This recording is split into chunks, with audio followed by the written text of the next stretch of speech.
بنی بیٹھی اضطراب کا شکار تھی۔ وہ یہ شادی بالکل نہیں کرنا چاہتی تھی، لیکن گھر والوں کے زبردستی کرنے پہ اسے دلہن کا لباس پہن کے بیٹھنا پڑا، جبکہ تھوڑی دیر میں ہی اس کا نکاح ہونا تھا اور پھر رخصتی۔ سہاگرات ایک ایسے شخص کے ساتھ منانی تھی جسے وہ سوچنا بھی نہیں چاہتی تھی، لیکن گھر میں کوئی بھی اس کی بات ماننے کو تیار نہ تھا اور اسے اس کی بہن کی خواہش پہ اس کے دیور کے ساتھ باندھا جا رہا تھا۔ موبائل پہ کال آنے لگی تو وہ خیالوں سے چونکی۔ تم میرے ساتھ بے وفائی نہیں کر سکتی۔ مقابل کی بات سنتے اس نے لب بھینچے، آنسو لڑیوں کی صورت گالوں پہ بہے۔ تم سن رہی ہو کرن؟ وہ دھاڑا تھا۔ میں کیا کروں سلطان، آپ ہی نے میرے لیے کوئی راستہ نہیں چھوڑا۔ وہ بلک بلک کے رو دی۔ اگر تم نے نکاح کے لیے ہاں کہی تو میں اپنے ہاتھوں سے تمہاری جان لوں گا۔ وہ جو ملک سے باہر تھا، اچانک اسے یہ خبر ملی تھی، کرن کا نکاح اس کے کزن سے طے پایا تھا اور سب کچھ بہت جلدی میں ہو رہا تھا۔ وہ پہلی فلائٹ سے دبئی سے پاکستان پہنچا تھا اور ابھی وہ گاڑی میں بیٹھا اسی کے گھر کی طرف گامزن تھا۔ سلطان مجھے معاف۔ وہ اپنی بات پوری نہ کر پائی۔ کرن تم نے کچھ بھی غلط کیا، اللہ کی قسم تمہارے پورے خاندان کو موت کے گھاٹ اتار دوں گا۔ وہ فون پہ دھاڑا تھا۔ اس کی دھاڑ سنتے کرن بری طرح لرز گئی۔ سلطان میرا انتظار کرو، میں آ رہا ہوں۔ وہ اسے سرد لہجے میں حکم دیتا کال کاٹ کے، جبکہ کرن اب بری طرح لرزنے لگی تھی۔ سلطان شاہ سے کون نہیں واقف تھا؟ وہ ایک بہت بڑا بگڑا رئیس زادہ اور بزنس مین تھا۔ ایک بزنس ٹائکون ہونے کی وجہ سے وہ زیادہ تر سرخیوں میں ہی رہتا تھا۔ کرن سے اس کی ملاقات حادثاتی طور پر ہوئی تھی اور وہ اس کے عشق میں گرفتار ہوتا خود بھی اسے اپنے ساتھ عشق کرنے پہ مجبور کر گیا، لیکن اس کا رشتہ بچپن سے اپنے خالہ کے گھر طے تھا، ارسل خان زادہ، جس کے بڑے بھائی سے اس کی بڑی بہن کی شادی ہوئی تھی۔ نادیہ اور فیصل خان زادہ کی شادی کو 2 سال ہو گئے تھے، لیکن ان کی کوئی اولاد نہیں تھی۔ وہ اللہ سے مایوس نہیں تھے، یہ نادیہ کی ہی خواہش تھی کہ بچپن کے رشتے کو اب مکمل کر لیا جائے، لیکن کرن کو یہ سب قبول نہ تھا۔ اس نے بہن کو بتایا بھی کہ وہ سلطان سے محبت کرتی ہے، پھر بھی اس کی بہن نادیہ کسی صورت ایسا نہیں ہونے دینا چاہتی تھی۔ اولاد نہ ہونے کی صورت میں اسے ڈر تھا کہ کہیں اس کا شوہر اسے چھوڑ نہ دے۔ سسرال میں اپنے قدم مضبوط کرنے کی خاطر وہ اپنی بہن کو لانا چاہتی تھی کہ اگر کبھی اس کا شوہر اسے چھوڑنے کا سوچے بھی تو وہ نہ سوچ سکے، کیونکہ اس طرح اس کے بھائی کا گھر بھی اجڑ سکتا ہے۔ وہ بہت بڑی چال کھیل رہی تھی اپنا گھر بچانے کی خاطر، لیکن یہ نہیں جانتی تھی اس کی بہن اس کے سارے کیے کرائے پہ پانی پھیرنے والی تھی۔ ارے ماشاء اللہ کرن آپی، تم پہ تو بہت روپ آیا ہے۔ 16 سالہ انا بخاری کی بات پہ وہ چونکی۔ آپ رو کیوں رہی ہیں؟ انا دل کی نرم اس کے آنسو پونچھنے لگی۔ انا میرا ایک کام کرو گی؟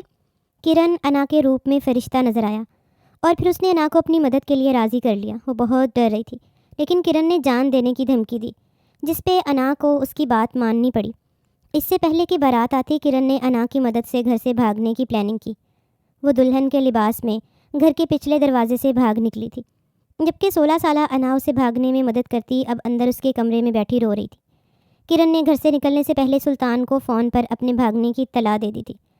وہ جو اس کے گھر آ رہا تھا، سب کے سامنے اس کا ہاتھ باندھ مانگنے، اس سے نکاح کرنے، کرن کے میسج پر اس کو بہت سخت شوق لگا۔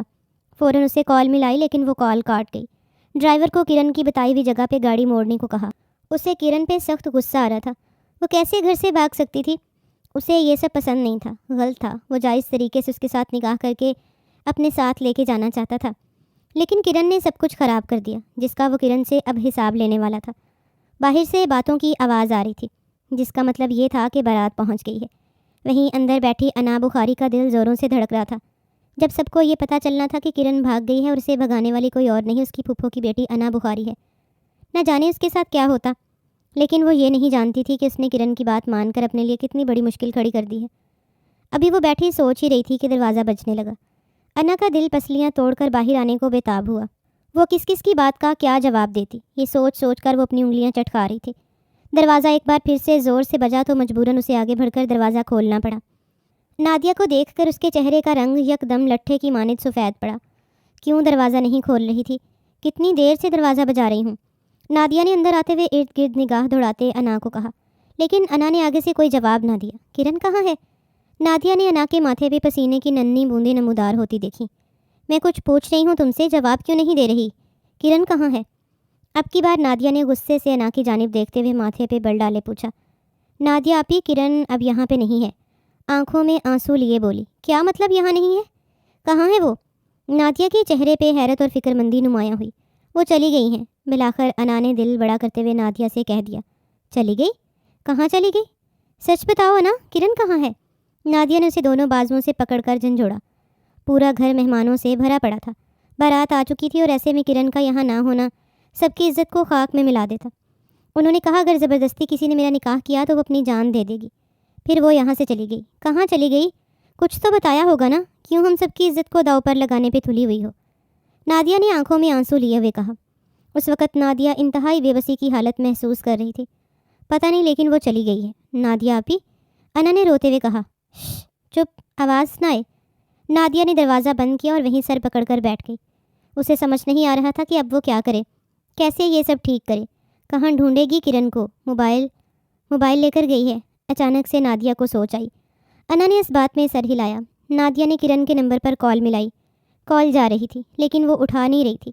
نادیہ کے دل میں تھوڑی سی آس امید جاگی کہ کرن ایک بار فون اٹھا لے تو وہ اسے کس طرح کوئی نہ کوئی واسطہ دے کر بلا لے گی۔ کال بند ہو چکی تھی۔ نادیہ پھر سے ری ڈائل کر رہی تھی اور اس بار نمبر بند ملا تھا۔ نادیہ سر پکڑ کر بیٹھ گئی۔ اب کیا ہوگا؟ وہ اس لمحے کو پچھتا رہی تھی جب اس نے زبردستی کرن اور ارسل کی شادی کا کام سر انجام دیا۔ اب سارے خاندان کی عزت اس کے ہاتھ میں تھی۔ نادیہ نے نم آنکھوں سے انا کو دیکھا۔ تم نے مدد کی اس کے بھاگنے میں؟ نادیہ غصے سے انا کی جانب دیکھا تو انا گھبرا کے پیچھے ہوئی اور سر نفی میں ہلایا۔ ابھی نادیہ اسے کچھ کہتی کہ دروازہ ایک بار پھر سے بجنے لگا۔ سامنے اپنی ماں اور ساس دونوں کو دیکھتے ہوئے نادیہ اپنا ماتھا سہلا گئی۔ کیا بات ہے، پریشان ہو؟ کرن تیار ہو گئی؟ الماس بیگم نے اپنی بیٹی کی جانب دیکھتے ہوئے سوالیہ نظروں سے پوچھا۔ اس نے اپنی ماں اور ساس کو کمرے کے اندر کر کے دروازہ بند کر کے اور انہیں کرن کے متعلق سب بتا دیا۔ اب پریشان حال میں وہ تینوں بیٹھی اس مسئلے کا حل سوچنے لگیں۔ تمہارے بابا تو کرن کو جان سے مار ڈالیں گے، آخر اس نے اتنی بڑی جرت کیسے کی؟ الماس بیگم نے نادیہ کی جانب دیکھتے ہوئے کہا۔ اس کے بارے میں سوچنے کی بجائے اب یہ سوچیں کہ ہم خاندان والوں کو کیا منہ دکھائیں گے، کیا بولیں گے۔ فیصل تو مجھے زندہ نہیں چھوڑیں گے کیونکہ یہ سب میری وجہ سے ہو رہا ہے۔ اور ارسل، اس نے مجھ پہ کتنا بھروسہ کیا، اور کرن، آج کرن نے میرے سر جھکا دیا۔ اب بتائیے میں کیا کروں؟ اپنی بیٹی کا دکھ پل میں سمجھ آنے لگا۔ ان کی نظر دور کھڑی انا کی جانب اٹھی تو ان کے دماغ میں کچھ کلک ہوا۔ ایک کام کرتے ہیں، ارسل اور انا کی شادی کر دیتے ہیں۔ یہ کیا کہہ رہی ہو تم؟ عذرا بیگم نے اچنبے سے پوچھا۔ اس میں اتنی پریشانی والی بات کیا ہے؟ آپا، میرے لیے انا بھی کرن کی طرح ہی ہے، اور جب تک کرن کا پتہ چلے گا یہ بات پورے خاندان میں پھیل جائے گی، ہماری عزت تو دو کوڑی کی رہ جائے گی۔ آپ ایک کام کریے، آپ جا کر وقار بھائی سے بات کریے، انا اور ارسل کا نکاح کرا دیتے ہیں۔ الماس بیگم نے فوراً سے پلاننگ کرتے ہوئے اپنی بڑی بہن سے کہا، جبکہ نادیہ کو یہ سب بالکل بھی ایک آنکھ نہیں بھا رہا تھا۔ انا بخاری اس کی مرحوم پھپھو کی بیٹی تھی، اس کا اس دنیا میں اور کوئی نہیں تھا۔ وہ ماموں کے در پہ آ کے بیٹھی ہوئی تھی۔ یوں تو اس کو اس گھر میں کسی چیز کا مسئلہ نہیں تھا، پر وہ چاہت، وہ محبت نہیں ملتی تھی جس کی وہ حقدار تھی، اور آج وہ نادیہ کی دیورانی بنتی نادیہ کو کسی صورت یہ بات قبول نہیں تھی۔ امی کیسی باتیں کر رہی ہیں؟ ارسل اور انا کا کیا جوڑ؟ نادیہ کو اس بات پہ اعتراض ہوا۔ کیوں، ایسی بھی کیا بات ہے؟ الماس بیگم کے ماتھے پہ بل پڑے اور گھورتے ہوئے بیٹی کی جانب دیکھا۔ امی، آپ سمجھ کیوں نہیں رہی؟ دونوں کی ایج میں کم سے کم 11 سال کا فرق ہے، اور آپ کہہ رہی ہیں کہ اعتراض کس بات کا ہے؟ وہ صرف 16 سال کی ہے نا، اور آپ کہہ رہی ہیں کہ اس کا نکاح ارسل سے کر دیں۔ نادیہ کسی بھی طرح کر کے اس نکاح کو روکنا چاہ رہی تھی، لیکن الماس بیگم نے پکا ارادہ کر لیا تھا کہ وہ انا اور ارسل کا نکاح کر کے رہیں گی۔ 16 سال کی ہے تو کیا ہوا ہے، اجازت ہے، جب لڑکی بالغ ہو جائے تو اپنے ولی کی موجودگی میں نکاح کر سکتی ہے۔ اب میری بات سنیے اور اس بات کو سمجھیے۔ چلیے، میں عمیر اور وقار بھائی سے بات کرتی ہوں۔ وہ اٹھ کے باہر نکل گئی، جبکہ عذرا بیگم نے افسوس سے نادیہ کی جانب دیکھا۔ خالہ امی پلیز میری بات سنیے۔ وہ ان کو دیکھتی اٹھی، لیکن عذرا بیگم بھی اس کی جانب سے منہ موڑتے ہوئے باہر نکل گئی، اور پھر کچھ ہی دیر میں ارسل اور انا کا نکاح ہو رہا تھا۔ سب الماس بیگم نے کیا تھا۔ فی الحال کرن کی غیر موجودگی کو سب نے بہت مشکل سے ہضم کیا ہوا تھا۔ سب لوگوں کے سامنے خاندان کی عزت کا بھرم رکھنا بھی تو ضروری تھا۔ انا بخاری بنت سعد بخاری، آپ کا نکاح ارسل خانزادہ ولد وقار خانزادہ سے 50 لاکھ سکہ راج الوقت طے پایا ہے۔ کیا آپ کو یہ نکاح قبول ہے؟ انا کے اوپر زرتار آنچل اڑائے اس وقت اس کا نکاح ہو رہا تھا۔ انا کے ہاتھ پیر کانپ رہے تھے۔ اسے تو یہ امید ہی نہیں تھی کرن کے جانے کے بعد اس کی جگہ اس کو بٹھا دیا جائے گا۔ الماس بیگم نے اس کے کندھے پر تھپکی دیتے ہوئے اسے حوصلہ دیا تو اس کے لبوں سے قبول ہے ادا ہوا، تو سبھی نے شکر کا کلمہ پڑھا، جبکہ نادیہ اس سب معاملے سے دور کھڑی اپنی مٹھیاں سختی سے بھینچ گئی۔ عمیر صاحب نے انا کے سر پہ شفقت بھرا ہاتھ رکھا تو انا کی آنکھیں آنسوؤں سے بھر گئیں۔ نکاح خواں اور عمیر صاحب دونوں باہر نکلتے چلے گئے۔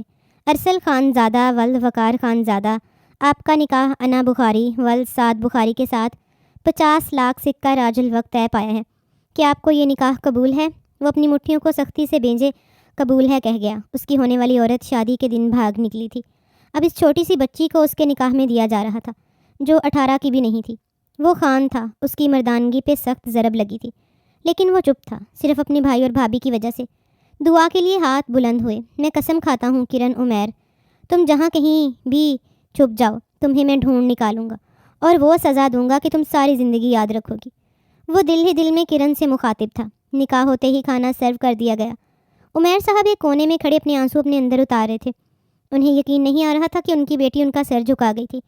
عمیر بھائی، خود کو سنبھالیے، فکر نہ کریے، کرن مل جائے گی۔ وقار صاحب نے انہیں تسلی دینی چاہی۔ میں تو کہتا ہوں کبھی نہ ملے، کسی گاڑی کے نیچے آ کے وہ مر جائے، ایسی اولاد سے میں بے اولاد ہی اچھا تھا۔ ان کی دل سے نکلی بد دعا نے کرن کا پیچھا کیا تھا۔ ارے ایسے نہ کہیے، بیٹی ہے وہ آپ کی، وقار صاحب نے انہیں ٹوکا، لیکن وہ اپنا چشمہ اتارتے دل ہی دل میں آج کرن سے نفرت محسوس کر رہے تھے۔ وہ بڑی سی شال میں خود کو لپیٹے بھاگتے ہوئے روڈ تک آئی تھی۔ کیب کروا کے وہ اسی جگہ جا رہی تھی جہاں سلطان سے پہلی بار ملی تھی۔ دلہن کے سراپے میں وہ اس وقت اپسرا لگ رہی تھی۔ کوئی بھی دیکھتا تو اس کا ایمان ڈگمگا سکتا تھا، اس لیے خود کو شال سے اچھے سے کور کرتی وہ چہرہ بھی ڈھانپے ہوئے تھی۔ بس بھائی یہیں روک دیں۔ وہ گاڑی سے نیچے اترتی، اسے کرایہ دیتی۔ ارد گرد سڑک پہ ڈھیروں گاڑیاں دیکھ رہی تھی۔ ہر گاڑی بہت تیز رفتار سے گزر رہی تھی۔ اسے سامنے دوسری طرف جانا تھا۔ اس نے کبھی بھی سڑک اکیلے پار نہیں کی تھی۔ اسے سمجھ نہیں آ رہا تھا وہ سڑک پار کیسے کرے، پر اسے کرنا تھا۔ اسے سامنے جانا تھا جہاں اس کا سلطان اس سے ملنے آ رہا تھا۔ وہ سامنے سے سلطان کی گاڑی آتے دیکھ چہرے سے بے اختیار نقاب ہٹا گئی۔ اس کے چہرے کی مسکان کو گاڑی میں بیٹھے سلطان نے مبہوت ہوتے دیکھا تھا۔ اسی پل وہ بے اختیار ہی سڑک کو پار کرنے لگی۔ سلطان اسے یوں لاپرواہی سے سڑک پار کرتا دیکھ چلتی گاڑی رکوا گیا، لیکن گاڑی کی سپیڈ ہلکی ہوتے ہی وہ گاڑی سے فوراً اترا، پر تب تک بہت دیر ہو چکی تھی۔ وہ سڑک کے بیچوں بیچ پہنچ گئی تھی اور تبھی ایک تیز رفتار گاڑی نے اسے ٹکر ماری تھی۔ کرن! سلطان کی آواز گونجی تھی۔ کرن کا نازک وجود ہوا میں اڑتا دور جا گرا تھا۔ سڑک پہ گرتے اس کا لال رنگ کا لہنگا بھی خون سے رنگنے لگا۔ سلطان جو ساکت ہوا یہ منظر دیکھ رہا تھا، اپنی پوری طاقت لگاتے اس تک پہنچا۔ اس کے گارڈ نے بھی پھرتی سے اسے کور کرتے پوری سڑک بلاک کر دی تھی۔ کرن کا سر اٹھاتے وہ اپنے سینے سلگھا گیا۔ کرن! کرن آنکھیں کھولو! وہ دیوانوں کی طرح اسے پکار رہا تھا۔ جو ہوش و خرد سے بیگانہ ہوتی بے جان اس کی باہوں میں جھول گئی۔ کرن! سلطان کی دردناک گونج پورے علاقے میں پھیلی تھی۔ جان یہ وار دوں، میں جیت بھی ہار دوں، قیمت ہو کوئی تجھے بے انتہا پیار دوں، ساری حدیں اب میری میں نے توڑ دیں، دیکھے مجھے پتہ آوارگی بن گئی۔ کچھ ہی دیر میں رخصتی کا شور اٹھا تھا، لیکن عمیر صاحب شش و پنج میں تھے۔ انا بھی میٹرک کے امتحان سے فری ہوئی تھی اور اسے پڑھنے کا بے حد شوق تھا، پر اس بچی کا سارا شوق ان کی لی گئی قربانی کی نظر ہو گیا تھا۔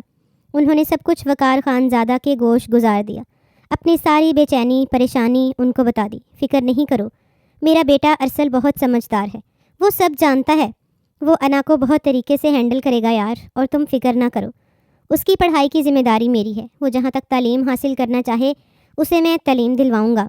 وہ ایک مان بھرا وعدہ عمیر صاحب کو دے رہے تھے۔ انا کی رخصتی ہو گئی۔ وہ اپنی ممانی الماس بیگم کے ڈر کی وجہ سے یہ نکاح کر گئی، جبکہ ماموں نے جتنی عزت اور مان سے اسے کہا وہ انکار کر ہی نہ سکی، اور ارسل کی دلہن بنی وہ اس کے گھر کو سدھار گئی، جہاں اس کا استقبال بہت ہی شاندار طریقے سے کیا گیا تھا۔ وہ چھوٹی سی لڑکی اس وقت بہت ڈری سہمی تھی، اسے سمجھ نہیں آ رہی تھی کہاں پہ کیا ریئیکٹ کرے۔ اس کی جھجک اور ڈر دیکھ نادیہ نے ساری رسمیں ملتوی کرتے اسے ارسل کے کمرے میں پہنچا دیا۔ نادیہ کے چہرے پہ نخوت بھرے تاثرات تھے۔ وہ انا کو یہاں کرن کی جگہ دیکھتے پنجو تاب کھا رہی تھی، لیکن اپنے لب بامشکل سیے ہوئے تھے۔ کرن ایک بار تم مجھے مل جاؤ، تمہیں اپنے ہاتھوں سے گلا گھونٹ کے ماروں گی۔ وہ دل ہی دل میں کرن سے مخاطب ہوئی۔ کسی چیز کی ضرورت ہوئی تو بتانا، ڈریس چینج کرنا ہو تو کبڑ میں سب کپڑے ہینگ ہیں، تمہارا اور کرن کا سائز تقریباً سیم ہی ہے، زیادہ فرق نہیں ہوگا، تو تم اس کی ساری چیزیں استعمال کر لینا، جیسے اس کا چھوڑا ہوا ہسبینڈ اپنا لیا ہے۔ وہ اس کو طنز کر رہی تھی، لیکن 16 سالہ وہ معصوم لڑکی اس کا طنز کہاں سمجھ پائی۔ وہ تو اس کمرے میں اکیلے رہنے کے خیال سے ہی گھبرا رہی تھی، وہ بھی کسی مرد کے ساتھ۔ اس کا بس نہیں چل رہا تھا کہ وہ نادیہ کو کہے اسے یہاں سے لے جائے۔ اسے اس خوبصورت کمرے سے خوف محسوس ہو رہا ہے۔ اسے خاموش اور پریشان دیکھتے نادیہ کو ایک پل کو اس پہ ترس آیا، لیکن وہ ترس ایک پل کا ہی تھا۔ اگلے پل وہ رخ پھیرتی کمرے سے نکل گئی اور دروازہ دھڑ سے بند کیا کہ سیج پہ بیٹھی وہ نازک سی لڑکی اچھل کے بیک گراؤنڈ سے جا لگی۔ وہ ہاسپٹل میں اسٹریچر پہ اس کا بے جان وجود لیے بھاگ رہا تھا۔ آپریشن تھیٹر کے باہر ہی اسے روک دیا گیا۔ اس کے قدم وہیں تھمے، لیکن اس کا دل کرن کے ساتھ جا چکا تھا۔ دروازہ بند ہو گیا تھا۔ وہ وہیں کھڑا اپنے ہونٹوں کو ایک دوسرے میں پیوست کیے اپنے ہاتھوں میں لگا خون دیکھنے لگا۔ جس دن ملیں گے نا، اس دن آپ اپنے ہاتھوں کو دیکھنا سلطان کہ آپ نے کیا پایا۔ اس کی گزشتہ آواز کانوں میں گونجی تھی۔ وہ اپنے ہاتھوں پہ لگا خون دیکھتا کرب سے آنکھیں میچ گیا۔ کیا کچھ پایا ہم نے اور سب کچھ کھو دیا۔ ارسل کافی وقت ڈیرے پہ رہا۔ اپنے خاص آدمی السمت کو وہ کرن کی تلاش کرنے کا کہتا خود گھر واپس آیا تھا۔ وقار صاحب نے اسے اپنے کمرے میں بلایا اور اسے انا کو پیار سے ہینڈل کرنے کا کہا، جبکہ دوسری طرف فیصل نادیہ کی طرف آتا اسے بے رحمی سے جھکڑ گیا۔ کیوں کیا تم نے یہ سب؟ جب جانتی تھی تمہاری بہن کسی اور میں انٹرسٹڈ ہے تو کیوں سے میرے ہیرے جیسے بھائی کے ساتھ باندھ رہی تھی؟ فیصل پلیز ہاتھ چھوڑیے، مجھے نہیں پتا تھا۔ وہ آنکھوں میں آنسو لیے بولی، جھوٹ مت بولو، تمہاری بہن تھی وہ، اور تمہیں نہ پتا ہو؟ تبھی تم نے فوراً شادی کا کہا۔ تمہیں ڈر تھا کہ تمہاری بہن بھاگ نہ جائے، اور تمہاری بہن واقعی بھاگ گئی۔ وہ نفرت سے حقارت سے بولا، پلیز فیصل آپ میرا ہاتھ تو چھوڑ دیں، مجھے پین ہو رہا ہے۔ وہ سسکی تھی، جی کرتا ہے ابھی تمہیں تمہارے ماں باپ کے گھر بھیج دوں۔ تم سب نے مل کے ہمیں دھوکہ دیا اور اس معصوم بچی کا ارسل سے نکاح کرا دیا۔ معصوم نہیں ہے وہ، نادیہ چلا اٹھی۔ کرن کو بھگانے میں اسی کا ہاتھ ہے۔ اس کی بات پہ فیصل نے دانت کچکچاتے اسے دیکھا۔ چپ، خبردار اس معصوم پہ کوئی الزام لگایا تو۔ اپنی بہن کے گندے کرتوتوں کا الزام کسی دوسرے پہ لگاتے شرم نہیں آتی؟ تمہاری بہن دودھ پیتی بچی تھی نا کہ انا کی باتوں میں آ کے بھاگ گئی۔ اس کی نیت میں فطور تھا، اور تمہاری بہن دونوں ایک جیسی سازشی، خود غرض اور مطلبی ہو۔ تم میری نفرت کے قابل بھی نہ تھی، اور میں تم پہ اپنی محبتیں لٹاتا رہا۔ وہ جھٹکے سے اسے خود سے پرے جھٹکتا باتھ روم کی جانب بڑھا، جبکہ نادیہ نے منہ پہ ہاتھ رکھے اپنی سسکیوں کا گلا گھونٹا تھا۔ اسے انا کے ساتھ ساتھ کرن پہ بھی شدید غصہ تھا۔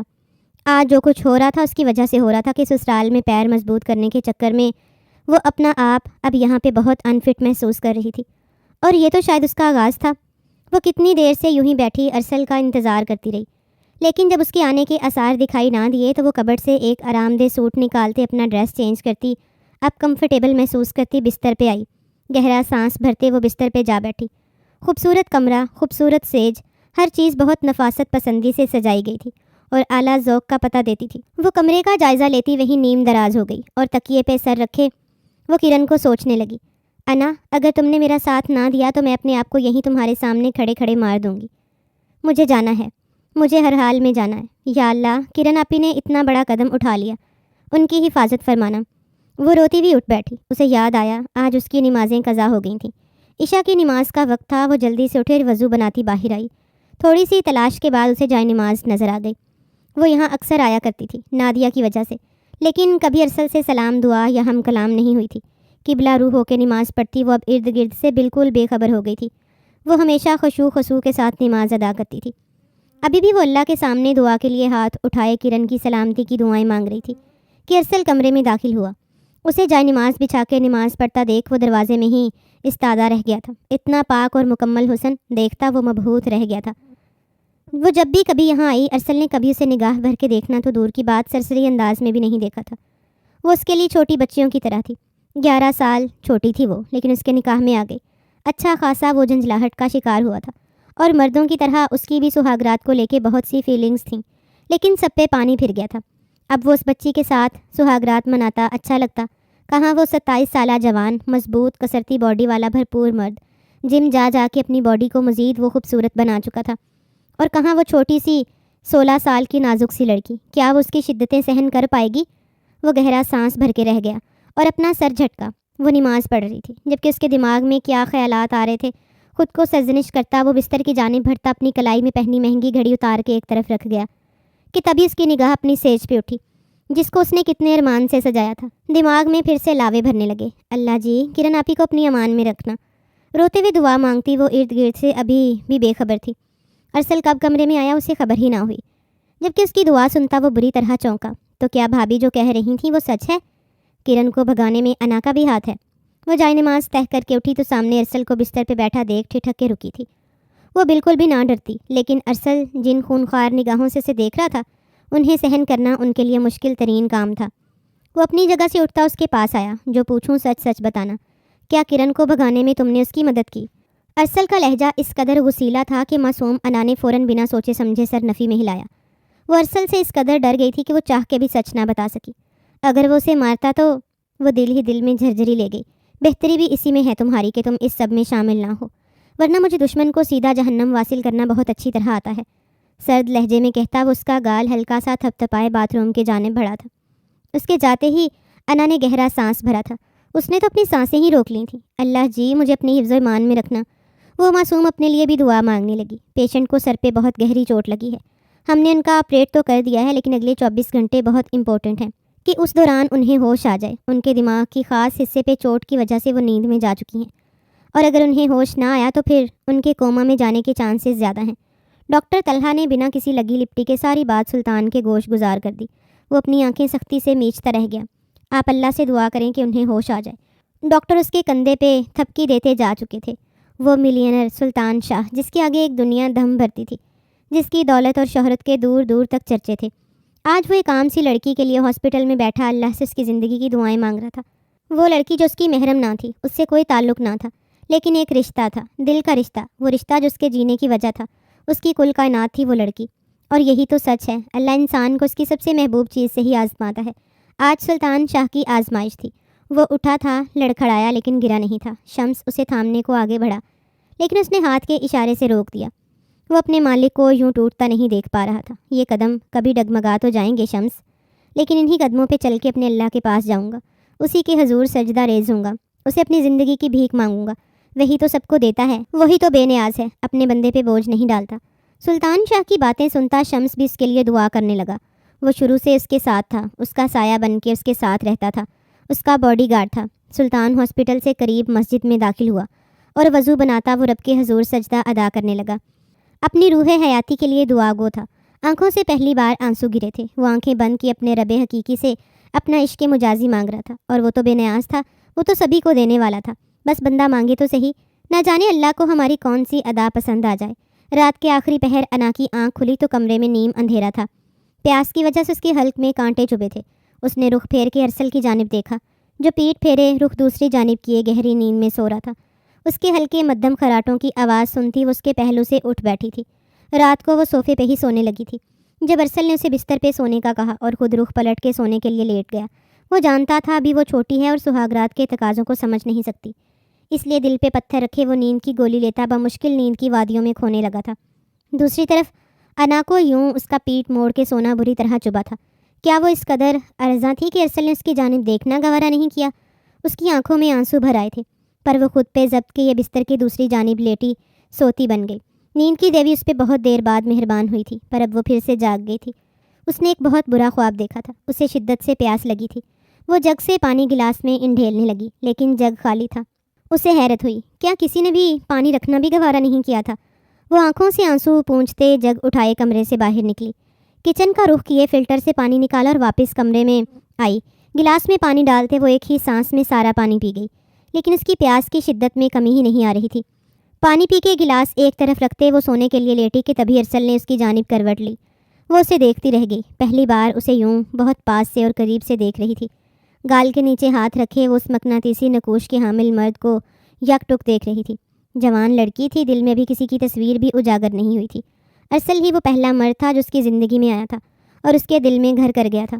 اس کا جی چاہا تھا وہ اس کے قریب آئے، لیکن وہ اس سے دور تھا۔ وہ اسے بچی سمجھ رہا تھا، لیکن 16 سال کی لڑکی کے جذبات میں قرب کی طلب بھی جاگ رہی تھی، جس سے ارسل بالکل ہی انجان تھا۔ شاید یہ کرن آپی سے محبت کرتے تھے، اس لیے میرے نزدیک آنا گناہ سمجھ رہے تھے۔ وہ دکھی ہوتے رخ پھیر گئی۔ آنکھوں سے خاموش آنسو بہے کہ تبھی نیند میں ارسل کا ہاتھ اس کی کمر پہ آ ٹکا۔ اس کی تو سانسیں ہی رک گئی۔ دل کی دھڑکن پہلے تھمی اور پھر زوروں سے دھڑکنے لگی۔ ارسل کا بھاری ہاتھ کمر پہ دھرے محسوس کرتی وہ اب ارسل کے جسم سے خود کو ٹچ ہوتا بھی محسوس کر رہی تھی۔ اس کے دل کی حالت عجیب ہو رہی تھی، جبکہ ارسل گہری نیند میں تھا۔ جاگا ہوتا تو شاید کبھی بھول کے بھی انا کے قریب نہ جاتا۔ اس کے جان لیوا لمس کو محسوس کرتی وہ گہرے سانس بھرتی اپنی آنکھیں میچ گئی۔ ساری رات نادیہ کی آنکھوں میں کٹی تھی۔ فیصل اس سے سخت ناراض ہو گیا تھا اور اب وہ اس کی طرف دیکھنا بھی گوارا نہیں کر رہا تھا، جس پہ نادیہ کا دل انتہائی قرب میں مبتلا تھا۔ وہ صبح اٹھتے بنا نادیہ سے بات کیے کمرے سے نکل گیا تھا۔ نادیہ کا دل چاہا کرن سامنے ہو اور وہ اس کا منہ تھپڑوں سے لال کر دے۔ آج ارسل خان زادہ کا ولیمہ تھا۔ نادیہ باہر آئی تو ناشتے کی ٹیبل پہ ارسل اور انا کو پہلے سے موجود دیکھ تھوڑا ٹھٹکی۔ کیا بات ہے نادیہ، آج کچھ زیادہ ہی دیر سے جاگی ہو؟ پتہ بھی ہے گھر میں نئی نویلی دلہن آئی ہے، بجائے اس کی خاطر مدارت کرنے کے اپنی خاطر مدارت کروا رہی ہو۔ ساس کی چپتی آواز سماعت سے ٹکرائی تو نادیہ نے ایک نگاہ انا کی جانب دیکھا، جو بری طرح گھبرا گئی تھی۔ ایسے کیا دیکھ رہی ہو؟ یہ جو ناشتے کی ٹیبل پہ سب انواع و اقسام کے لوازمات تمہیں دکھائی دے رہے ہیں نا، یہ سب انا نے بنائے ہیں، عذرا بیگم نے نادیہ کو جتاتے والے انداز میں کہا۔ ان کی بات پر نادیہ کا منہ بن گیا، لیکن وہ خاموش ہی رہی۔ سامنے ہی فیصل براجمان تھا، اس کے سامنے کچھ بھی بول کر وہ برا نہیں بننا چاہتی تھی۔ فیصل نے صرف ایک جوس کا گلاس لیا اور اپنی جگہ سے اٹھ کھڑا ہوا۔ فیصل بیٹا، کہاں جا رہے ہو؟ آج تو ارسل کا ولیمہ ہے، کیا تم نے چھٹی نہیں لی ہوئی؟ وقار صاحب نے فیصل کو اپنی جگہ سے خاموشی سے اٹھتے ہوئے دیکھا تو ٹوک بیٹھے۔ بابا، آج ایک ضروری میٹنگ ہے، اس وجہ سے جانا پڑے گا۔ ریسیپشن ویسے بھی رات کو ہی تو ہے، کوئی ایشو نہیں ہوگا، میں جلدی آ جاؤں گا۔ وہ بنا کسی جانب دیکھے باپ کو جواب دیتا لمبے لمبے ڈگ بھرتا وہاں سے باہر نکل گیا، جبکہ عذرا بیگم نے دکھی نگاہوں سے نادیہ کی جانب دیکھا۔ کیا بات ہے فیصل، اس طرح تو کبھی ناشتہ چھوڑ کر نہیں گیا، آج بنا ناشتے کے ہی وہ چلا گیا، کوئی بات ہوئی ہے تم دونوں کے بیچ؟ ساس کی تجسس بھری باتوں پہ نادیہ کے لب بینچے۔ ہمارا آپس کا پرسنل معاملہ ہے، ڈسکس کرنا ضروری نہیں سمجھتی یہاں پہ، وہ بھی سرد لہجے میں کہتی ہوئی ناشتے کی ٹیبل سے خاموشی سے اٹھ کے اپنے کمرے کی جانب بڑھ گئی۔ اف، دیکھ رہے ہیں تیور، نہ جانے کیسی تربیت کی ہے الماس نے اس کی۔ اچھا ہوا چھوٹی بہن میرے ارسل کی دلہن بن کر یہاں نہیں آئی، وہ بھی اس جیسی ہی نکلنی تھی۔ کرن کے ذکر پہ ارسل کے لب بری طرح بیچے۔ اس موقع پر کرن کا نام لینا اسے سخت ناگوار گزرا۔ وہ بھی کرسی پیچھے کرتے ہوئے خاموشی سے ٹیبل سے اٹھ گیا۔ ارے ارسل بچے، تم کہاں جا رہے ہو؟ عذرا بیگم نے اسے فوراً سے روکا۔ کچھ کام ہے، آتا ہوں۔ اس کا لہجہ بھی بے انتہا سر تھا، نہ جانے کس کی نظر لگ گئی ہے ہمارے ہنستے بستے گھر کو۔ ایک ٹھنڈی آہ بھرتی ہوئی عذرا بیگم اپنے ناشتے کی جانب متوجہ ہو گئی، جبکہ انارسل خان زادہ کو وہاں سے جاتے دیکھتی رہ گئی۔ اللہ نے سلطان شاہ کی دعا سن تو لی تھی، کرن کی جان تو بچ گئی تھی، لیکن کرن کوما میں جا چکی تھی، اور کوما سے وہ کب ٹھیک ہوتی ڈاکٹرز کچھ خاص نہیں بتا رہے تھے۔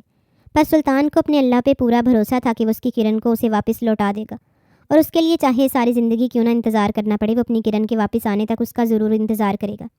ایسی سچی محبت کرنے والے اس دنیا میں بہت کم ملتے ہیں، لیکن کرن کے ایک غلط فیصلے کی وجہ سے سب کچھ بگڑ گیا تھا، جس کا سلطان کو بے انتہا دکھ تھا۔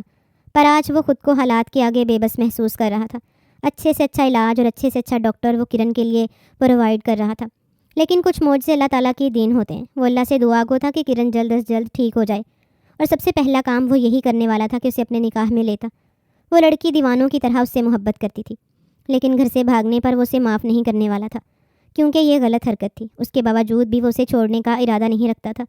ارسل خان زادہ کا ولیمہ نہایت ہی شاندار اور اعلیٰ پیمانے پہ کیا جا رہا تھا۔ بزنس کمیونٹی سے لے کے خاندان کا ہر فرد ہی اس ولیمہ میں شرکت کر رہا تھا۔ 16 سالہ انا کو بیوٹیشن نے میک اپ کے ذریعے اس قدر نکھار کے دلکش روپ دیا تھا کہ وہ اپنی عمر سے 2 سے 3 سال بڑی دکھائی دے رہی تھی، اور یہ بھی عذرا بیگم کا ہی حکم تھا کہ دلہن کو عمر میں بڑا دکھنا چاہیے، تاکہ کوئی یہ نہ کہے کہ بچی کو بیاہ کے لے آئے ہیں۔ پر باتیں کرنے والوں نے باتیں بھی خوب کیں کہ کرن کی جگہ اس کی کزن کو بیاہ کے لے آئے، لیکن سب باتوں کو اگنور ہی کیا گیا۔ الماس بیگم طبیعت خرابی کا بہانہ کرتی ولیمہ کا فنکشن چھوڑ کے جا چکی تھی۔ نادیہ نے ایک نگاہ ارسل اور انا کو ایک ساتھ سٹیج پہ بیٹھا دیکھا تو سخت غصے سے بھر گئی۔ یہاں وہ کرن کو سوچ رہی تھی، لیکن اس نے خود اپنی جگہ چھوڑ دی۔ پر اب اس کا دل تھا کہ ارسل انا کو چھوڑ دے۔ انا اس کے گھر میں اس کی دیورانی بن کے اس جیسا مقام کیسے پا سکتی تھی، جبکہ ساری زندگی وہ اسے حقارت کی نگاہ سے دیکھتی آئی تھی۔ آج وہ اس کے مقابل آ گئی تھی۔ اس بات کو نادیہ برداشت نہیں کر پا رہی تھی۔ بہت پیاری لگ رہی ہو۔ انا کو سٹیج پہ اکیلا پاتے وہ اس کے پاس آئی۔ تھینک یو، وہ دھیرے سے مسکرائی۔ منہ دکھائی کیا ملی؟ تجسس بھرے انداز میں پوچھا۔ کچھ بھی نہیں دیا، وہ معصوم نادیہ کے دل میں چھپی نفرت کو سمجھ نہ سکی اور سادگی سے جواب دیتی جا رہی تھی۔ کیا مطلب؟ سہاگ رات بھی نہیں منائی؟ وہ تھکے تھے تو سو گئے، انا نے دھیرے سے جواب دیا۔ سچ میں نا؟ مطلب تمہیں دیکھا بھی نہیں، تمہاری تعریف بھی نہیں کی، اور منہ پھیر کے سو گیا؟ نادیہ نے تمسخرانہ انداز اپنایا تھا۔ انا نے ایک نظر نادیہ کو دیکھا اور سر جھکا گئی۔ امیزنگ، مطلب اسے تمہارے جسم میں کوئی خاص بات ہی نہیں لگی کہ وہ تمہارے قریب آتا۔ خیر، یہ سب نصیبوں کی باتیں ہوتی ہیں۔ اسے سر سے پیر تک دیکھتی نادیہ تن سے کہتی اٹھ گئی، جبکہ اس معصوم کی آنکھوں میں آنسو بھر آئے۔ کیا بات ہے ارسل، کیا انا اچھی نہیں لگی؟ اب وہ ارسل کو اکیلا دیکھ کے جلتی پہ تیل کا کام کرنے آئی تھی۔ کیا مطلب آپ کی اس بات کا؟ وہ سینے پہ بازو باندھے تیکھے انداز میں بولا۔ کس سے منہ چھپا رہے ہو؟ تم نے انا کو منہ دکھائی بھی نہیں دی، بیچاری اتنی اپسیٹ ہے۔ نادیہ نے افسوس سے کہا تو ارسل نے دانت پیسے اسٹیج پہ بیٹھی انا کو دیکھا۔ آپ سے مطلب یہ ہمارا پرسنل میٹر ہے، آپ کو ضرورت نہیں بیچ میں بولنے کی۔ وہ پہلے ہی کرن کی وجہ سے بھرا پڑا تھا، مزید ناتیہ کی باتیں اسے سلجھا رہی تھیں۔ اف، پرسنل میٹر تو تمہاری یہ نہ سمجھ ایک دن کی دلہن سب کے سامنے کھول کے بیٹھی ہے، تمہاری عزت کا فلودہ کر رہی ہے۔ وہ تو میں نے اسے ٹوکا تو مجھے رو کے بتانے لگی کہ تم اس کے قریب بھی نہیں گئے بلکہ پیٹ پھیر کے سو گئے۔ نادیہ کی بات پہ ارسل کا چہرہ خطرناک حد تک سرخ پڑا تھا۔ انا ایج میں اس سے کم ضرور تھی، لیکن اتنی بھی چھوٹی نہیں تھی کہ کمرے کی باتیں کھول کھول کے دوسروں کو بتائے۔ ویسے تمہیں اسے پہلی رات ہی نکیل ڈال کے رکھنا چاہیے تھا تاکہ تمہاری عزت سب میں دو کوڑی کی نہ کرتی۔ نادیہ نے منہ بناتے سر نفی میں ہلاتے افسوس کیا۔ آپ کی بہن نے جو کارنامہ کیا اس کے بعد مجھے نہیں لگتا ہمارے خاندان میں کسی کی عزت دو کوڑی کی بھی بچی ہے۔ وہ تو ان باتوں کو سمجھتی نہیں، لیکن آپ اور آپ کی بہن تو سب سمجھتی ہیں نا۔ اور رہی بات قریب جانے کی، وہ تھوڑا بھابھی کے پاس ہوتا سرد لیکن دھیمے لہجے میں بولا، انا میرے نکاح میں ہے، جب چاہوں جس وقت چاہوں اس سے حق لے سکتا ہوں، محرم ہے وہ میری۔ آپ جا کے اپنی بہن کی گمشدگی کا ماتم منائیے جو بنا نکاح جیسے پاک رشتے کی کسی نہ محرم کے لیے گھر سے بھاگ گئی۔ اور ارسل، نادیہ نے غصے سے اس کی بات کاٹی جو بھگو کے ان کو مار رہا تھا۔ کیا ہوا؟ اپنی بار سچ برداشت نہیں ہوا؟ اگر سننے کی ہمت نہ ہوا کرے تو بولنے سے پہلے سوچ لیا کریں۔ وہ ان کو آئینہ دکھاتا باہر کی جانب قدم بڑھا گیا، جبکہ نادیہ اس کی باتوں پہ بیچو تاب کھاتی رہ گئی اور قدم موڑتی واپس اندر زنان خانے کی جانب بڑھ گئی۔ وہ ولیمہ کے بعد فری ہوئی، اب کمرے میں ہوتی آئینے کے سامنے کھڑی اپنے سلور اور بلیو کلر کی پیش قیمتی میکسی میں خود کو دیکھتی دھیما مسکرا رہی تھی۔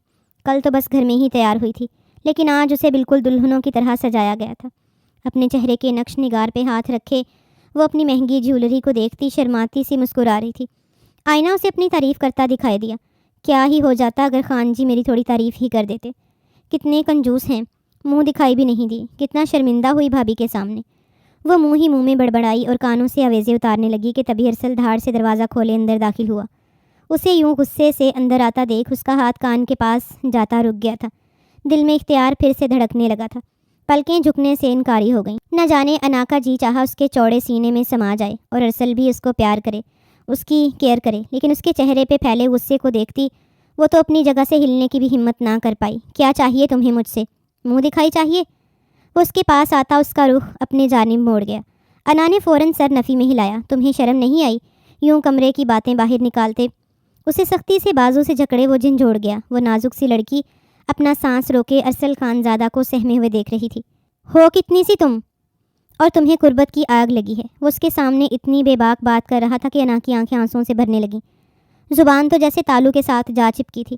مسلسل ارسل کے موبائل پہ آتی کال نے دونوں کو چونکایا۔ ارسل اپنے خاص گارڈ کی کال دیکھتا انا کو چھوڑتا کال ریسیو کر گیا۔ یہ وہی گارڈ تھا جسے کرن کو ڈھونڈنے کی ذمہ داری سونپی گئی تھی۔ یقیناً کرن کے متعلق اسے کوئی سراغ ملا تھا، تبھی وہ کال کر رہا تھا، اس لیے انا کو چھوڑتا وہ اس کی کال ریسیو کر گیا۔ اسے جو بتایا گیا وہ اس کے لیے اچنبے والی بات تھی۔ میں آ رہا ہوں، کال بند کرتا وہ انا کی جانب مڑا۔ سونا مت میرے آنے تک، تمہارا آ کے میں بندوبست کرتا ہوں۔ اسے خون خوار نگاہوں سے دیکھتا ایک پل کو دل ہی دل میں اس کی خوبصورتی کو سراہتا وہ کمرے سے باہر نکل گیا، جبکہ وہ اب کھل کے رونے لگی تھی۔ میں نے کیا کیا اللہ جی، یہ مجھے کیوں ڈانٹ رہے ہیں؟ میں نے کسی سے کچھ بھی نہیں کہا تو یہ؟ وہ ہم کلامی میں بولتی ایک طرف کو بیٹھتی چلی گئی، جبکہ بھول گئی تھی کہ آج ہی نادیہ کو وہ جانے انجانے میں اپنی پرسنل بات کا سرا پکڑا آئی تھی۔ وہ جیسے ہی ہاسپٹل پہنچا تو سامنے ہی اسے سلطان شاہ دکھائی دیا۔ وہ سلطان شاہ جو کبھی اس کا جگری دوست ہوا کرتا تھا، لیکن ایک وجہ سے دونوں کے بیچ دراڑ آ گئی تھی۔ ایک پل کو وہ اپنی جگہ پہ قدم روک گیا، لیکن اگلے ہی پل اسے نظر انداز کرتا وہ آگے بڑھا۔ ایکسکیوز می، مجھے ایکسیڈنٹ میں آئی ایک لڑکی کے بارے میں پتہ کرنا ہے۔ کرن نام ہے اس کا۔ ریسیپشن پہ وہ ایکسیڈنٹ میں آئی لڑکی کی ڈیٹیل لے رہا تھا کہ اس کی بات سنتا سلطان شاہ کڑے تیوروں سے اس کی جانب پلٹا۔ ریسیپشن پہ کھڑی لڑکی اسے انفارمیشن دے رہی تھی۔ وہ پلٹا تو سلطان شاہ ارسل خان زادہ کو یہاں دیکھ کے سخت حیران ہوا۔ تقریباً 2 سال بعد وہ آمنے سامنے تھے۔ ارسل اس کی جانب دیکھتا دانت پہ دانت رکھ کے رخ پھیر گیا، جبکہ سلطان شاہ اپنے بھاری قدم اس کی جانب بڑھا گیا۔ تم کرن کو کیسے جانتے ہو؟ بنا کسی سلام دعا کے وہ سیدھا کرن کے متعلق پوچھتا ارسل کو چونکا گیا۔ تمہارا کرن سے کیا تعلق؟ الٹا ارسل نے اس سے تیکھے چتونوں سے سوال کیا۔ دل کا تعلق ہے، روح کا تعلق ہے، روح حیاتی ہے وہ میری، سلطان نے پورے حق اور جذبے کے عالم میں کہا۔ تو ارسل طنزیہ ہنسی ہنسا۔ وہ لڑکی جو گھر سے بھاگ جائے اپنی شادی والی روز، وہ کسی کی دل لگی تو ہو سکتی ہے، روح حیاتی نہیں۔ ارسل خان زادہ سلطان کی اونچی للکار پہ ہاسپٹل میں موجود سبھی لوگوں کی نظریں ان پہ ٹکی تھیں۔ سلطان شاہ کے ہاتھ ارسل خان زادہ کے گریبان پہ تھے، جبکہ ارسل خان زادہ ابھی بھی طنز بھری نگاہوں سے اسے دیکھ رہا تھا۔ خبردار جو میری کرن کے بارے میں ایک بھی غلط لفظ کہا تو، ورنہ بھول جاؤں گا کبھی ہمارے بیچ دوستی بھی تھی، وہ سرد لہجے میں بولا۔ میں بھی نہیں چاہتا کہ تم یاد رکھو۔ ارسل خان زادہ نے اپنا گریبان جھٹکے سے چھڑایا اور آگے بڑھا۔ رک جاؤ، تم وہاں نہیں جا سکے ارسل خان زادہ، وہ اس کے راستے میں رکاوٹ بنا تھا، تم روکو گے مجھے؟ جبکہ اسے تو آج یہیں مار کے جاؤں گا۔ ہم خان زادہ کی عزت کو داؤ پہ لگا کے گئی ہے وہ، اسے زندہ نہیں چھوڑوں گا میں۔ ارسل نے اپنی گن نکالتے سلطان سے کہا تو اس کا رنگ فک ہوا۔ ارسل آگے بڑھ چکا تھا، جبکہ سلطان خود کو ہوش دلاتا اس کے پیچھے لپکا۔ ارسل آئی سی یو کا دروازہ کھولتا اندر داخل ہوا۔ سامنے وہ مشینوں میں جکڑی ہوئی تھی۔ ایک پل کو ارسل خان زادہ کا دل ڈوب کے ابھرا۔ سلطان اس کے پیچھے وہاں پہنچ چکا تھا۔ ارسل خان زادہ کا ہاتھ پہلو میں گرا۔ رک کیوں گئے؟ مارو نا۔ سلطان کی آواز پہ وہ ہوش میں آیا اور رخ پلٹ کے سلطان کو سوالیہ نظروں سے دیکھا۔ کوما میں ہے یہ، کس گٹ سے؟ سلطان نے کہا۔ یہ وہی جانتا تھا۔ ڈاکٹرز نے کوئی خاص امید بھی نہیں دلائی، لیکن مجھے اپنے اللہ پہ پورا بھروسہ ہے، وہ میری روح حیاتی کو مجھ سے نہیں چھینے گا۔ سلطان کے لہجے میں یقین تھا۔ ارسل اس کی آنکھوں میں کرن کے لیے جنون دیوانگی دیکھ رہا تھا۔ ایک خاموش نظر کرن کو دیکھتا وہ الٹے قدموں سے واپس پلٹ گیا۔ سلطان دھیرے دھیرے چلتا کرن کے پاس آیا۔ کرن پلیز ویک اپ، اب اور مت آزماؤ یار۔ وہ بے چینی سے کرن کی نبض کو چلتا دیکھ رہا تھا اور اپنی آنکھیں سختی سے میچ گیا۔ وہ گاڑی سڑکوں پہ دوڑائے جا رہا تھا۔ اس وقت کرن جس حال میں تھی وہ نہ زندوں میں تھی نہ مردوں میں۔ وہ تو اسے مارنے گیا تھا۔ نہ جانے کیوں سے کرن کو اس حال میں دیکھ کے دکھ ہوا تھا۔ غصہ تو کہیں دور جا سویا تھا۔ اس نے گھر میں ابھی کسی کو بھی کرن کے مل جانے کی اطلاع نہیں دی تھی، اور وہ اب دینے کا ارادہ بھی نہیں رکھتا تھا۔ گھر کے پورچ میں گاڑی رکی تو فیصل سے آمنا سامنا ہو گیا۔ کہاں سے آ رہے ہو؟ فیصل کے تفتیشی انداز پہ ارسل کے لب بینچے۔ آخر آپ دونوں میاں بیوی کو مسئلہ کیا ہے؟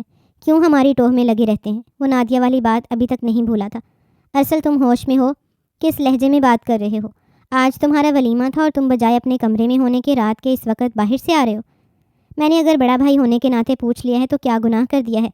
فیصل کی بات پہ ارسل نے استہزائیہ انداز میں سرنفی میں ہلایا۔ میں جہاں بھی جاؤں گا لوٹ کے گھر ہی آؤں گا، آپ فکر نہ کریں۔ وہ بھی سرد لہجے میں بول رہا تھا۔ شادی کر کے قد بڑا ہو گیا ہے مجھ سے، کہ آج تمیز ہی بھول گئے بات کرنے کی؟ فیصل دکھ سے بولا تھا، جبکہ ارسل اس کی بات سنتا ایک پل کو تھما تھا، پھر اپنے کمرے کی جانب بڑھ گیا۔ جتنا قصور نادیہ بھابی کا تھا اتنا ہی اس کی بیوی انا کا بھی تھا، جس سے آج وہ سارے حساب بے باک کرنے والا تھا۔ وہ جیسے ہی کمرے میں داخل ہوا انا کو کمفرٹر میں غروب دیکھتا بھڑک اٹھا تھا۔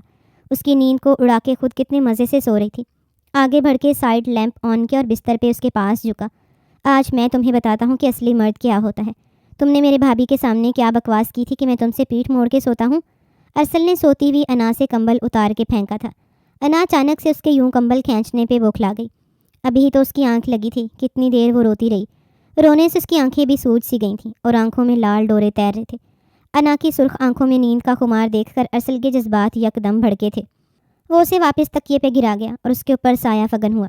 انا کی نیند تو پھک سے اڑی۔ خان؟ وہ بری طرح سہمی۔ کیا ہوا؟ ڈر کیوں رہی ہو؟ یہی تو چاہتی تھی تم کہ تمہارے قریب آؤں، تمہیں سراہوں، تمہارے بدن کو چھوؤں۔ وہ اس کی گردن پہ ہاتھ پھیرتا اس کی گردن کو نرمی سے اپنے ہاتھ میں لے گیا۔ انا کے گلابی ہونٹ اسے اپنی طرف اپیل کر رہے تھے، جن پہ میٹھی میٹھی لپسٹک ابھی بھی موجود تھی۔ منع کیا تھا جب تک میں آ نہیں جاتا سونا مت۔ پھر کیسے ہمت ہوئی تمہاری سو جانے کی؟ وہ آنکھوں میں خماری کے ساتھ غصہ لیے بولا۔ میں جاگ رہی تھی، آپ لیٹ آئے تو مجھے نیند آ گئی، مجھے پتہ ہی نہ چلا، خود بخود آنکھ لگ گئی۔ جب جتنا پوچھوں اتنا جواب دینا۔ بھابھی سے کیا بات ہوئی تمہاری؟ وہ پیچھے ہوتا بیڈ گراؤنڈ سے ٹیک لگائے اسے اپنی گود میں بٹھا گیا۔ وہ اسے سرسمیگی حالت میں دیکھتی دھڑ دھڑ کرتے دل کو بمشکل سنبھالے ہوئے تھی۔ پلکیں اٹھانے کی ہمت ہی نہیں تھی۔ وہ منہ دکھائی کا پوچھ رہی تھی۔ سر جھکائے مجرموں کی طرح جواب دیا، جبکہ نظریں ابھی بھی جھکی ہوئی تھیں۔ اور تم نے انہیں سب بتا دیا کہ نہ منہ دکھائی دی نہ سہاگرات منائی؟ اتنی بے شرم کب سے ہو تم؟ وہ اس کی نازک سی کمر کو مٹھیوں میں دبوچے گھورتے بولا۔ نہیں، کچھ نہیں بتایا۔ وہ ڈر کے مارے پھر سے جھوٹ بول گئی۔ اچھا، تو انہیں الہام ہوا ہے کہ ہم رات کو ایک دوسرے کے قریب نہیں آئے۔ اب کی بار لہجہ دھیما تھا لیکن آنچ لیے ہوئے تھا۔ میں سچ کہہ رہی ہوں خان، وہ خود پتہ چل گیا انہیں۔ میں نے کچھ نہیں کہا، وہ گہرے سانس بھرتے بولی، جس سے اس کے خوبصورت نشیب و فراز اپنی چپ دکھانے لگی۔ میں تو معصوم چھوٹی سی لڑکی سمجھا تھا، تم تو پوری قیامت نکلی۔ وہ اسے کھینچ کے اپنے سینے میں بھینچ گیا۔ خان، وہ ہکلائی۔ وہ اس کی نازکی کو اپنے سینے پہ مس کرتا بہکا تھا۔ جھٹکے سے اسے تکیے پہ گرائے اس پہ جھکتا اس پر ٹوٹ پڑا تھا۔ اس کے لبوں سے گردن تک کا سفر وہ چند لمحوں میں طے کر گیا۔ انا کی بے اختیار سسکیاں اسے جنون میں مبتلا کر رہی تھیں۔ وہ بھول گیا تھا کہ اس کی ایج کیا ہے۔ ہاں وہ بالغ تھی، اس کے نکاح میں تھی، وہ بس یہی یاد رکھے ہوئے تھا۔ اس کے لبوں اور دھڑکنوں پہ دسترس جماتے اگلے ہی لمحے اس کے ہاتھ اس کے لباس میں الجھے تھے۔ انا کی آنکھوں کے آگے اندھیرا چھانے لگا۔ مجھے ڈر لگ رہا ہے، بے اختیار انا کی زبان سے پھسلا۔ کچھ نہیں ہوگا ارسل، جو بہت زیادہ جنونی ہو رہا تھا۔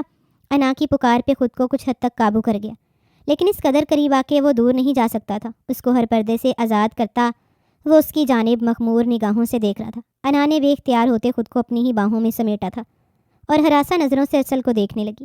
وہ چاہتی تھی کہ ارسل اس کے قریب آئے، اسے پیار کرے، لیکن پیار میں اس حد تک ایک دوسرے کے قریب ہوا جاتا ہے، اسے یہ اندازہ نہ تھا۔ وہ لیمپ کی روشنی بھی کم کرتا، خود سے ڈریس ریموو کرتا، انا کو بستر پہ لٹاتا، اس پہ سایہ فگن ہوتا، انا کی دھڑکنوں پہ جھکتا۔ وہ پھر سے جنونی ہوا، لیکن انا کی سسکیوں پہ وہ خود کو ہوش دلاتا، اپنا جنون کم کر لیتا۔ لیکن گزرتی رات میں اس کا جنون کبھی سر چڑھ کے بولتا تو کبھی مقابل کی نازکی کی دیکھ نرم پڑ جاتا۔ اس کی بہکی محبت بھری قربت میں انا بھی پگھلتی جا رہی تھی۔ اسے ارسل کا لمس برا نہیں لگا تھا، لیکن آنکھوں سے آنسو بہتے تکیے میں جذب ہو رہے تھے۔ 2 ماہ بعد سلطان کی محبت جیت گئی تھی۔ کرن کو ہوش آ گیا تھا، لیکن جیسے ہی اسے ہوش آیا اس کی آنکھوں کے سامنے اس کے ماں باپ تھے۔ انہیں دیکھتی وہ دل کی دھڑکن کو روک گئی، پر ان کے ساتھ سلطان شاہ بھی کھڑا تھا۔ یہ سلطان شاہ ہی تھا جو اس کے گھر والوں کے پاس گیا اور اس کے حصے کی معافی مانگ کے اسے سرخرو کر گیا۔ کیسی ہو اب؟ الماس بیگم نے اس کے سر پہ ہاتھ پھیرتے پوچھا۔ امی آپ نے مجھے معاف کر دیا؟ بابا؟ وہ حیران تھی، یہ سب کیسے ہو گیا؟ تو اسے یاد آیا وہ گھر سے بھاگی تھی جب تو اس کا ایکسیڈنٹ ہوا تھا۔ اسے سب یاد آنے لگا۔ معاف تو کرنا ہی تھا کرن، سلطان شاہ تمہارا وکیل بن کے آ گیا۔ الماس بیگم کے لہجے میں سلطان کے لیے محبت پناہ تھی۔ کرن کی نگاہوں نے باپ کی جانب دیکھا، جو ابھی بھی ناراضگی دکھائی دیے۔ بابا؟ وہ ان کی جانب دیکھتی اپنے ہاتھ جوڑ گئی تو عمیر صاحب اپنا دل مزید پتھر نہ رکھ پائے اور آگے بڑھ کے اس کے سر پر شفقت بھرا ہاتھ رکھا۔ اس نے جو کیا اسے اس کی سزا مل گئی تھی، اور عمیر صاحب اپنی دی گئی بد دعا پہ اللہ سے معافی مانگنے لگے۔ ان کی بد دعا ہی تو ان کی بیٹی کو لگی تھی۔ جلدی سے ٹھیک ہو جاؤ، پھر تمہاری اور سلطان کی شادی دھوم دھام سے کریں گے۔ الماس بیگم نے اس کی پیشانی پہ بوسہ دیتے محبت سے کہا۔ سلطان اسے ایک نظر دیکھتا وہاں سے باہر نکلتا چلا گیا۔ 1 دن بعد وہ ڈسچارج ہوتے اپنے ماں باپ کے ساتھ گھر لوٹ آئی تھی۔ سلطان سے ایک بار بھی اس کی کوئی بات نہیں ہوئی تھی۔ کیا وہ اس سے ناراض تھا؟ عذرا بیگم سمیت وقار صاحب کے گھر والوں سے بھی سلطان نے معذرت کی تھی۔ ارسل خان زادہ سے مل کے خاص طور پہ اس نے کرن کے لیے معافی طلب کی تھی۔ سبھی نے کرن کو معاف کر دیا تھا سوائے نادیہ کے۔ وہ چاہ کے بھی کرن کو معاف نہیں کر پا رہی تھی۔ اس کی وجہ سے نادیہ کی ازدواجی زندگی متاثر ہوئی تھی، تو وہ کیسے معاف کرتی؟ گھر بھر میں کرن کی شادی کی تیاریاں شروع ہو چکی تھیں۔ کرن نے سلطان سے فون پہ رابطہ کرنے کی کوشش کی، لیکن اس نے ایک بار بھی اس کی کال پک نہ کی۔ وہ فرسٹریشن کا شکار ہونے لگی تھی، پر لب خاموشی رہے۔ اور پھر شادی کا دن آن پہنچا۔ کرن عمیر بنتے عمیر احمد، آپ کا نکاح سلطان شاہ ولد مہران شاہ سے 1 کروڑ حق مہر سکہ راج الوقت طے پایا ہے۔ کیا آپ کو یہ نکاح قبول ہے؟ مولوی صاحب کے الفاظ پہ کرن نے دھڑکتے دل سے قبول ہے کہا۔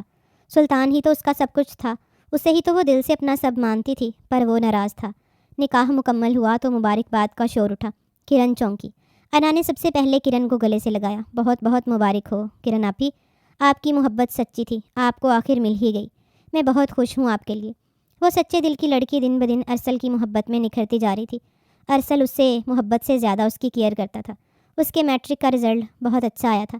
ارسل نے اسے بیسٹ کالج میں ایڈمیشن دلوایا تھا۔ وہ چاہتا تھا کہ اس کی بیوی بہت زیادہ پڑھے، اور ابھی وہ اس پہ بچے کی ذمہ داری بھی نہیں ڈالنا چاہتا تھا، پر محبت میں کمی بالکل نہیں کرتا تھا۔ وہ ارسل کے ساتھ اور ارسل اس کے ساتھ بے حد خوش تھے۔ کرن سب کی دعاؤں میں رخصت ہو کے سلطان کے ہمراہ اس کی دنیا میں چلی گئی۔ نادیہ بھی اس کی رخصتی کے وقت اسے گلے لگاتی معاف کر گئی، اور یہ سب اس نے فیصل کے کہنے پہ کیا۔ وہ مزید اب اپنے گھر میں نیگیٹیوٹی نہیں چاہتا تھا۔